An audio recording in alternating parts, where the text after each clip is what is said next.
All right. Hello, everyone, and welcome back.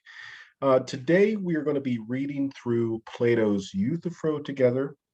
This is a part of our section on ancient Greek philosophy.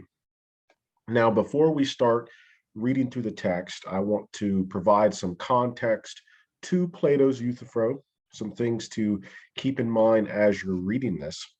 Now, again, the Euthyphro is part of a series of dialogues. Now, all of Plato's dialogues include Socrates as kind of the quote unquote main character, the person who moves the discussion along. His dialogues typically involve Socrates having a conversation with somebody else. In the case of the Euthyphro, that conversation that Socrates is having is with Euthyphro.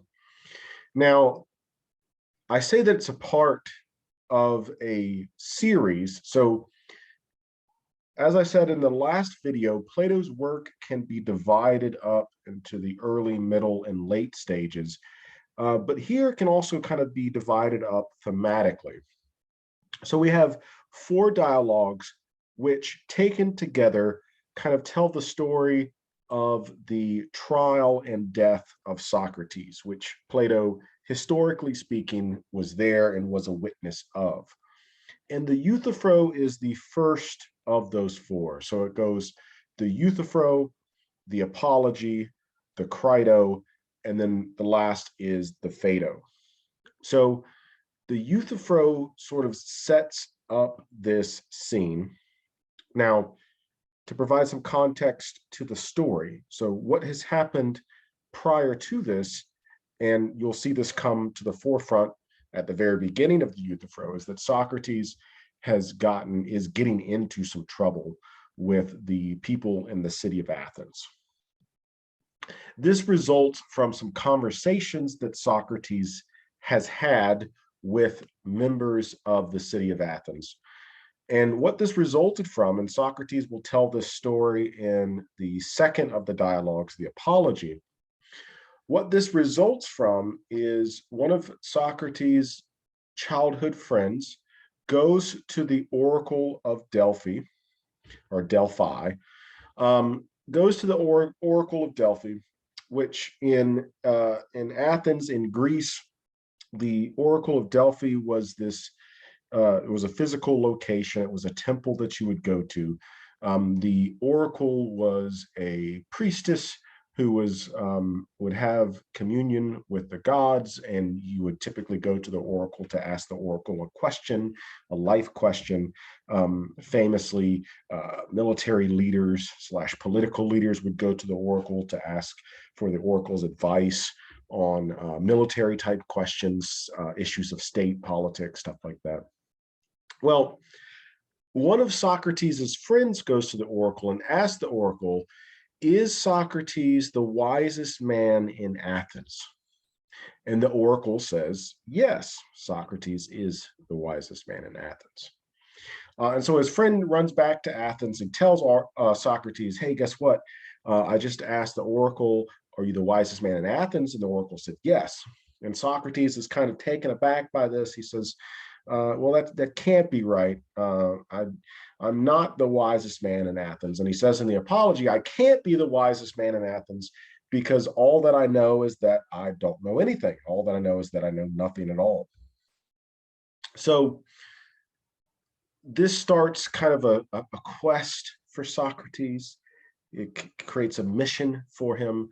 He sets out to ask other people in the city of Athens to figure out who knows more than him, because somebody's got to know more than him because he doesn't know anything.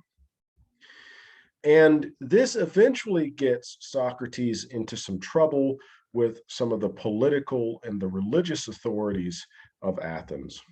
And this is kind of where the Euthyphro picks up. Now, we aren't given a whole lot of detail about, well, we do get some names in the Apology. It's a little unclear as to the nature of the trouble, like what exactly Socrates has done wrong. We'll see a little bit of this in the Euthyphro.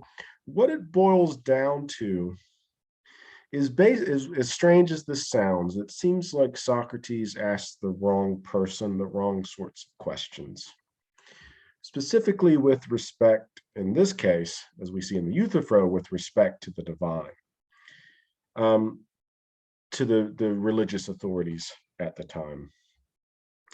And it seems that the charges that are being brought against Socrates are charges of impiety, of religious impiety. Now, piety is kind of one of these words that we don't really use a whole lot in our common discussions nowadays, but piety was in this context a word that's rooted in religious tradition and ritual, and charges of impiety. Now, this is ancient Athens. There's no separation of church and state like we have today in the United States. So you could be held legally accountable for breaking religious law. And that seems to be what's happening here. We'll see this. I'll just go ahead and jump into the Euthyphro because it's brought up at the very beginning here.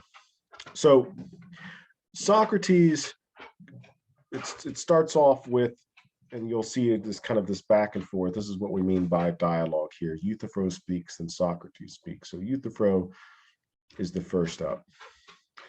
Why have you left the Lyceum, Socrates? What are you doing here in the porch of Archon? Don't tell me you're involved in a lawsuit like me.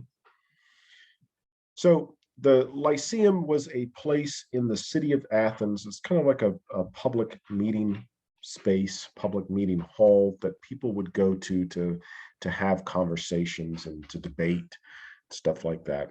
And this was a regular haunt of Socrates, a place that he frequented on a daily basis. And you would expect to see Socrates if you went to the Lyceum. So why have you left the Lyceum? What are you doing at the porch of Archon?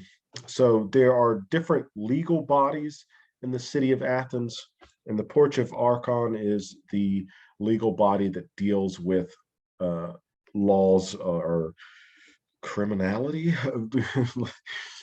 It sounds strange, right? But the porch of Archon is the legal body that deals with cases of people who have broke religious laws, right? So Euthyphro is asking, why are you here? Why are you here specifically? And then this is where Socrates gets into his explanation. So Euthyphro asks him, what is the charge? Socrates, what's the charge? A very fine one.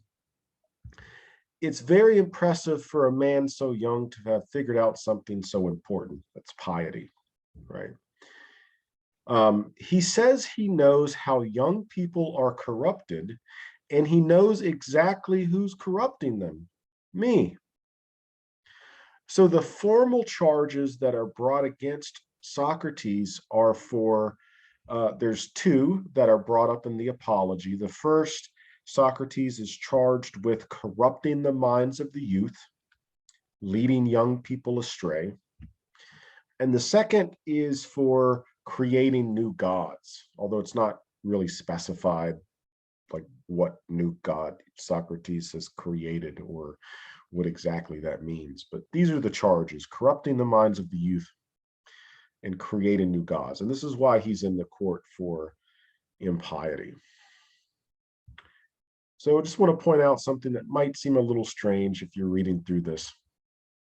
So Socrates tells him about the charges. Euthyphro, why is he saying you're corrupting young people? His accusation, this is what I just said here. His accusation is very unusual. He says that I'm the maker of gods, that I make up new gods. This is probably the most damning here, and that I deny the existence of the old ones. So the idea is that Socrates is introducing new gods, that he's denying the existence of the old gods. These would be the Greek gods. And that basically that Socrates is uprooting, upending Greek culture, and that something should be done about it, right? Euthyphro's response, I understand he's attacking you because of that, quote, divine voice. Now, this might seem a little strange, and I always like to explain this a little bit. So, Socrates, throughout Plato's dialogue, and he really gets into this in the Apology, says that in the Apology, he says that when he's confronted with a big decision or a tough decision, that there's this voice inside his head that sort of leads him and tells him what to do. Now, to the modern reader, that sounds really strange. Like, well, maybe Socrates is suffering from some sort of mental illness or something like that. And that's one way to interpret it. That's how some people have interpreted it in the past. Some religious interpretations, for example, by John Wesley. John Wesley said that Socrates was demon possessed or something along those lines. What I think is happening here, this is a strange historical note. You're more than welcome to investigate this more, and I can provide you some sources if you're interested in this. A strange historical note. Ancient people didn't really talk about their inner thoughts and feelings. Like, I'll tell you what I mean by that. So, the first example that we have of somebody talking about their like inner world, what's happening, what's going on up here, doesn't really come until like the 5th century AD with St. Augustine, who talks about his inner conversion experience to Christianity. Ancient people just didn't really use that language. So one interpretation of this is that the divine voice that Socrates is hearing just simply might be his inner monologue, inner consciousness. I don't know. That's all I'll say about it. Something interesting to think about. So Socrates explains why he's there, then naturally asks Euthyphro, why are you here? Who are you prosecuting, right? So Euthyphro says, I'm the prosecutor. Who are you prosecuting? You'll think it is crazy. Euthyphro, I'm prosecuting my own father. So Euthyphro is at court to bring charges against his own father, right? The reasons for this, he explains a little below. Basically, what happened, Euthyphro's father owns a farm. There was a slave who was working on the farm. One of his hired hands attacked the slave, may have even killed the slave. I can't remember exactly. Let's see, it's right here. The man who was killed worked for us as a hired hand on our farm one day in a drunken rage. So he was drunk, got into a quarrel with one of our slaves and killed him. Yeah, so he did kill him. So this hired hand gets drunk, kills a slave. To punish the hired hand, Euthyphro's father ties him up, binds him, leaves him in a ditch, leaves him out in the field in a ditch, goes to get the authorities to figure out what to do with him. And by the time the authorities get there, the hired hand has died. And Euthyphro thinks that this is an act of injustice, and as a result, is charging his father with murder, right? And Socrates is absolutely dumbfounded by this, right?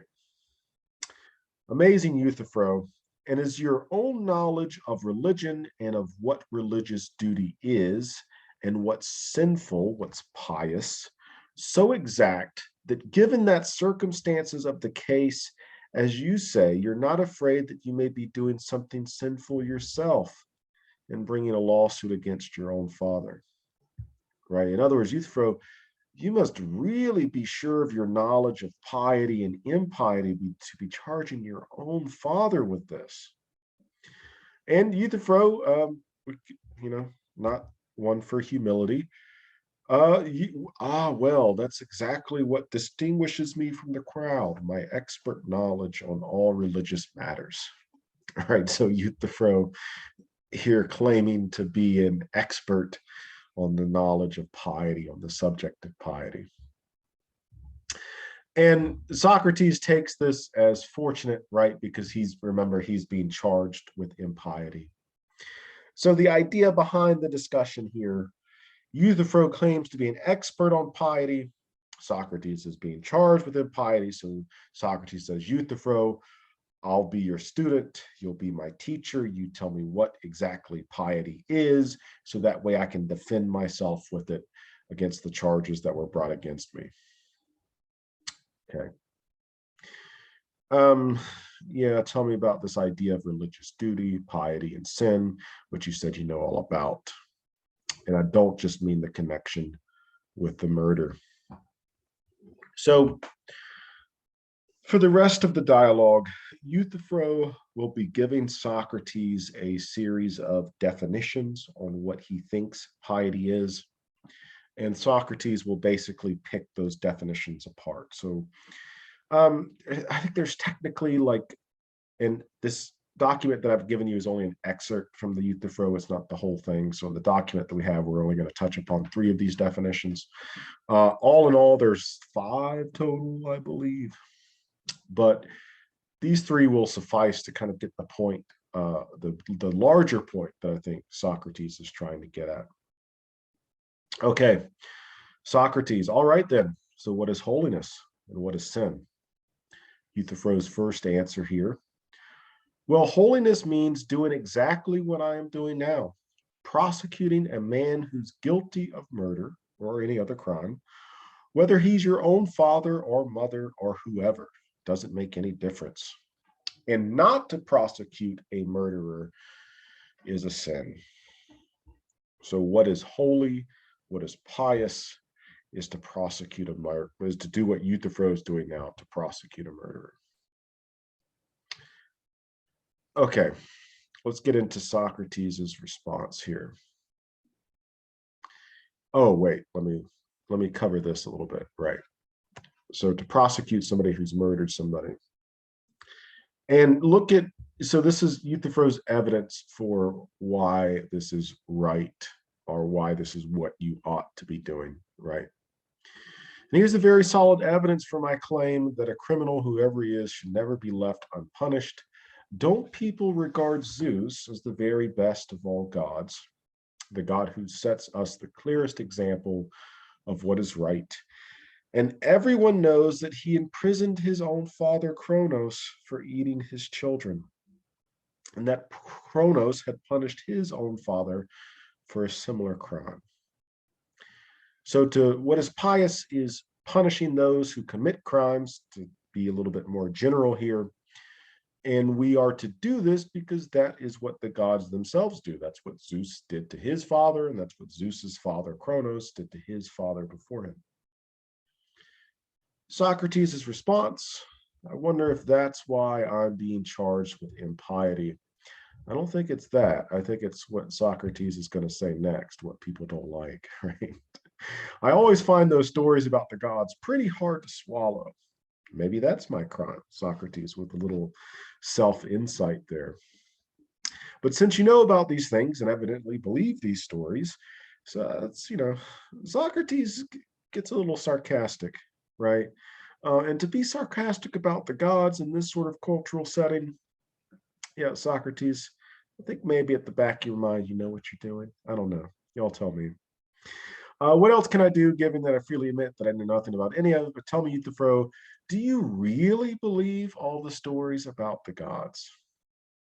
Do you really believe that Zeus did that to his own father? And should you really be basing your actions on that story? Euthyphro, of course, says, yes, I do believe that. And this is where Socrates brings up his problem with that. So you really believe that the gods fight and are constantly falling out with one another and have terrible arguments and brawls and so on and so forth, the way that the poets say. Here he's referring primarily to the Iliad and the Odyssey, written by Homer, of course. Are all those stories about the gods really true? Right. So you're saying you're basing your actions on the actions of the gods, but in these stories that we learn about the gods are doing all sorts of different things. And Socrates is saying, I've always assumed that those stories weren't maybe not the best slash truest of stories. So do you really think that those stories are true? Euthyphro says, of course. And this is where we kind of get into the meat and potatoes of Socrates' objections here. So Euthyphro gives Socrates asked the question, what is piety? What does it mean to do a holy action? What is holiness? Euthyphro says to do what I'm doing now, which is to prosecute your own father because Zeus prosecuted his own father. Socrates' response, well, remember, I didn't ask you to give me a couple of examples of holiness. I wanted you to explain the general form of holy actions. What is it that makes all holy actions holy? Don't you remember we said was one feature that made sinful actions sinful and holy ones holy? So the idea here, and maybe it's helpful to put it in a slightly different context, right? This would be similar to me having a conversation with a young child and the child saying, and I say, yeah, I drove here to see you in my car. And the kid says, what's a car? And I say, well, you have Ford cars, you have Chrysler cars, you have Toyotas, you have Kias, right? I'm not really answering the child's questions. Instead, what I'm doing is just giving the kid examples of what cars are. And that's what Socrates is saying here to Euthyphro. You haven't told me what piety is. You've only given me examples of what pious actions are. And that might be helpful to start, but I want to know what piety actually is. And so this leads to a clearer, or sort of clearer, second definition by Euthyphro, an attempt to answer that more specific question. All right, then, here's what holiness is. Holiness is anything that the gods love. And on the opposite hand, and sin is anything that the gods hate. So holiness is anything that the gods love, and sin is anything that the gods hate. Socrates, of course, is very happy that Euthyphro attempted to answer the question how he wanted it. But of course, Socrates has problems with this explanation, specifically what we just talked about before, right? We have all sorts of different stories about the gods and goddesses, and it seems that within this context, within a polytheistic context, they love and they hate different things. This is what Socrates says. And we said just a moment ago, Euthyphro, that the gods are always fighting about things and getting angry at each other and bickering and all this other stuff. Euthyphro says, yes. What sort of disagreements cause this kind of anger, right? They're disagreeing about the stuff that you're saying that they shouldn't be disagreeing about. And next page here. But according to you, the gods often disagree about what's right and good. So that means the same things are thought right by some gods and wrong by other gods. And that's why they bicker and squabble and fight about them. So Euthyphro, that's a good definition and all, but you just said that you based your actions on the gods' actions, and you're saying what the gods love is good and what they hate is bad. Well enough. But in the stories that you say that you're basing off of this on, the gods love one thing. One god loves one thing. Zeus loves one thing, but Herod loves another. And the examples are numerous here. Greek mythology is not really my forte, but I'm sure you can dig up some examples there. So it seems that your Socrates is basically pointing out the contradiction there, right? That can't be true because the gods love and hate different things. Okay, and then Socrates goes on. But it looks like whether is loved by the gods, loved by some of them, may also be hated by the gods, hated by some of them. Just think about it, Euthyphro. In prosecuting your father, you may be doing something that Zeus likes, but that Apollo doesn't like. Exactly what I was just saying before. So Euthyphro agrees. He says, yeah, that makes sense. And then he's going to give his third definition to try to work his way around that. Actually, Socrates that gives the third definition. My bad. Right? So he says, well, we can't. That can't be true. So let's try to create something else. Why don't we treat this new idea that just came up as our new improved definition? New improved definition that whether all the gods hate is sinful, and whatever all the gods love is holy. So instead of saying what is loved by the gods, because the gods love different things, now we say what all the gods love is holy, and what all the gods hate is sinful. Euthyphro agrees with this. There's some back and forth here that you'll need to read through. Specifically, Socrates is getting into some of the nuance here of what it means for a god to love something. I want to move on to the end, skip on to the end to talk about what is the crux of the Euthyphro and what this eventually becomes known in philosophy as Euthyphro's dilemma. It's a very famous passage here. So I'm going to read this. I'll read this in its entirety, and then we can kind of talk about what this means. Okay. So what all the gods love is pious. Socrates. Well, they are not the same. Look, Euthyphro, if what's holy were exactly and precisely the same thing as what's God's loved, see the above conversation, then it would follow that if the gods love what's holy because it's holy, then they must also love what's God's loved because it's God loved, which they don't. And what's God loved is God loved merely because the gods love it, then what's holy should also be holy merely because the gods love it, which, according to you, it isn't. So in fact, they apparently work in opposite ways. Must be two quite different things. One of them, what's God's loved, is merely an account of the fact that the gods love it, whereas the case for the other, what's holy, the gods love it because of what it is. This is an important distinction here. Love it because of what it is.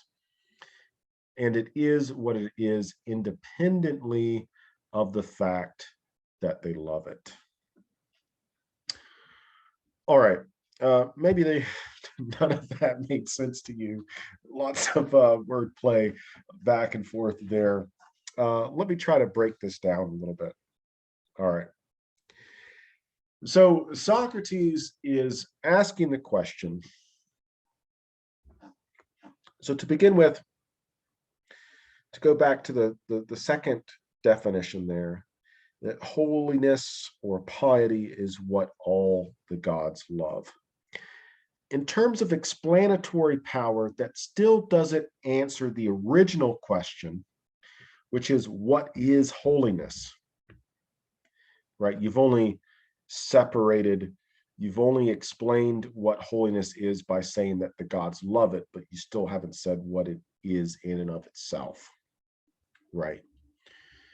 And this is also unhelpful with respect to the charges that were brought against Socrates. Remember, he's being charged with impiety. So he needs to come up with a definition slash understanding of holiness that he could adequately explain to the court to prove to the court that he's innocent. But this raises a deeper metaphysical, ethical question.